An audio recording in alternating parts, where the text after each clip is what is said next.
Hello everyone मैं महेश्वरी आपनालोक सकलोके मयूरी इन्फोटेकर आन एटा भिडिओলৈ स्वागतम जनाइছোঁ। आपनालोকৰ বয়স যদি 18 পৰা 36 বছৰ বয়স আৰু লগতে গ্ৰেজুৱেচন কমপ্লিট কৰিছে মই আপোনালোকৰ বাবে এটা জব ইনফৰমেশ্যন লৈ আহিছোঁ। ৰেলৱে ৰিক্ৰুটমেণ্ট বৰ্ডৰ ফালৰ পৰা 8113 টা গ্ৰেজুৱেট লেভেল পোষ্টৰ নটিফিকেশ্যন আউট হৈছে। অলৰেডি স্টাৰ্টিং ডেট আৰম্ভ হৈ গৈছে, কিন্তু লাষ্ট ডেট অক্টোবৰলৈকে আছে। আপোনালোকে বৰ্তমানো এপ্লাই কৰিব পাৰিব যদি কৰা নাই। ইয়াতে আৰআৰবি গুৱাহাটীৰ কাৰণেও পোষ্ট আছে বহুতখিনি, আৰু যিসকলে কৰিব বিচাৰে বৰ্তমান কৰি ল'ব পাৰিব। ইয়াতে বহুত পোষ্ট ওলাইছে। চিফট কমাৰ্চিয়েল কাম টিকেট ছুপাৰভাইজাৰ তাৰে 1736 টা পোষ্ট, ষ্টেচন মাষ্টাৰৰ 994 টা পোষ্ট, গুডছ ট্ৰেইন মেনেজাৰৰ 3144 টা পোষ্ট, জুনিয়ৰ একাউণ্ট এছিষ্টেণ্ট কাম টাইপিষ্টৰ 1507 টা পোষ্ট, ছিনিয়ৰ একাউণ্ট এছিষ্টেণ্ট কাম টাইপিষ্টৰ 732 টা পোষ্ট ওলাইছে। ইয়াতে সকলো পোষ্টৰ কাৰণে বয়স হৈছে 18 পৰা 36 বছৰ বয়স, আৰু কোৱালিফিকেশ্যন হৈছে গ্ৰেজুৱেশ্যন। যিকোনো ৰিকগনাইজ ইউনিভাৰ্চিটি বা পৰা গ্ৰেজুৱেশ্যন কমপ্লিট কৰা হ'ব লাগিব। আৰু ইয়াতে এজ ৰিলেক্সেশ্যনো আছে। আৰু জুনিয়ৰ একাউণ্ট এছিষ্টেণ্ট কাম টাইপিষ্ট আৰু ছিনিয়ৰ একাউণ্ট এছিষ্টেণ্ট কাম টাইপিষ্ট এই দুটাৰ কাৰণে গ্ৰেজুৱেশ্যনৰ লগতে হিন্দী বা ইংলিছত টাইপিং কৰিব পৰা হ'ব লাগিব।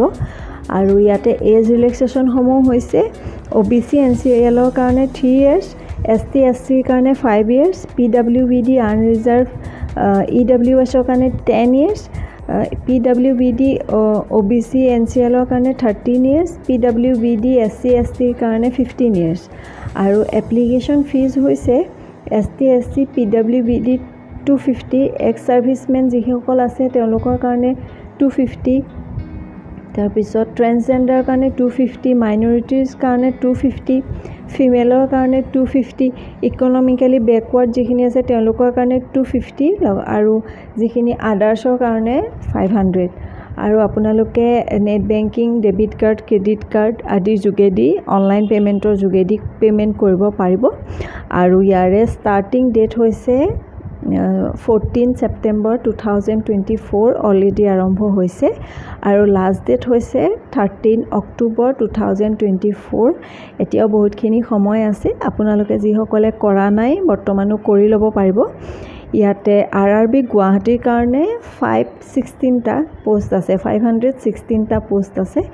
ইয়াতে ফাৰ্ষ্ট ষ্টেজত এক্সাম হ'ব CBT কম্পিউটাৰ বেছ যিটো এক্সাম, তাতে 100 টা কুৱেশ্যন থাকিব, আৰু সেইটো ক্লিয়াৰ কৰাৰ পিছত ছেকেণ্ড ষ্টেজতো একেই CBT কম্পিউটাৰ বেছ এক্সাম হ'ব, তাতে 120 টা কুৱেশ্যন থাকিব।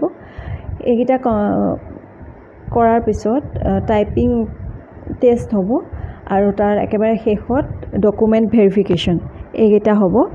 আৰু আপোনালোকে যিসকলে কৰা নাই, যিসকলে গ্ৰেজুৱেশ্যন কমপ্লিট কৰিছে বা টাইপিং কৰিব পাৰে, তেওঁলোকে এপ্লাই কৰি ল'ব পাৰিব। 13 অক্টোবৰ 2024 আগতে আপোনালোকে এপ্লাই কৰি ল'ব যিসকলে কৰা নাই। আৰু মোৰ ভিডিঅ'টো শ্বেয়াৰ কৰিব, যদি কোনোবাই গম নাপায় বা কৰিব বিচাৰে তেওঁলোকে গম পাব। শ্বেয়াৰ কৰিব, ভিডিঅ'টো লাইক কৰিব, কমেণ্ট কৰিব। আৰু এনেকুৱা ধৰণৰ কিবা ইনফৰমেশ্যন জানিব বিচাৰিলে আপোনালোকে মোক তলত কমেণ্ট কৰি জনাব, মই জনাম। লগতে চেনেলটো ছাবস্ক্ৰাইব কৰিব। আৰু আজিৰ কাৰণে ইমানখিনি আছিলে। Thank U.